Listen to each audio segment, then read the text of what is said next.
Expecting dividends from your stock investments in mutual funds? Have you checked how much tax you might have to pay as new rules come into effect? As per the new arrangement, dividend income which was previously exempt from tax is now taxable in the hands of the shareholders and unit holders with effect from FY21.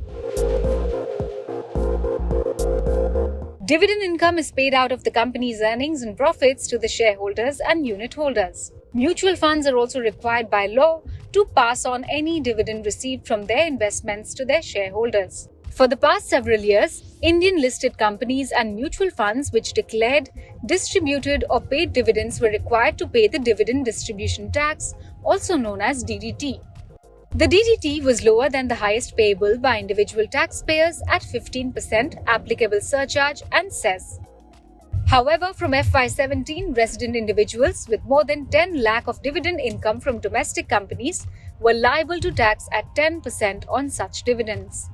But since dividend income is an income in the hands of shareholders and unit holders, during the budget presentation in 2020, FM Nirmala Sitharaman abolished the DDT and announced that dividends from domestic companies and mutual funds will be taxable in the hands of the shareholders and unit holders from FY21. However, transitional dividends will still remain subject to the DDT. Dividends and income from mutual funds for resident shareholders is subject to TDS at the rate of 10% if the amount received exceeds 5,000 in a year. However, as temporary relief due to COVID-19, the rates have been reduced to 7.5% till 31st March 2021.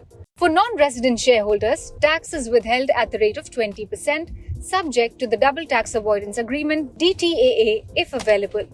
Under the DTAA, between India and their country, non-residents can get the benefit of lower reduction. To avail the benefit, they have to submit documents such as Form 10F, Declaration of Beneficial Ownership, Certificate of Tax Residency, among others. If the documents are not submitted, a higher TDS would be deducted. If you have income only from salary and dividends, disclosure of dividend income will be made under other sources in the ITR Form 1.